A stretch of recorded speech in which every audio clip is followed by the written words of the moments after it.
Hi all, let's see bookmarks in links in HTML. We can create bookmarks using HTML links. By using bookmarks, user can jump to a specific section of a page. That means when the user click on the link, the page will scroll to the location of the bookmarked section. For example, when I click chapter 1, the browser will scroll and point it to chapter 1. Likewise, chapter 2, chapter 3, chapter 4. Let's see practically. Let's go back to VS Code and see.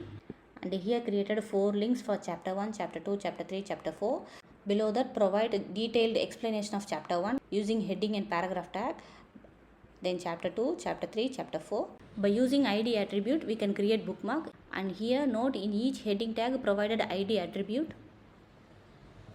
id attribute is used to specify unique id of HTML element. That is, in each HTML page, each element should have unique id. For example, here I provided id as C1 means I should not provide C1 again to any element. Each element should have unique id only.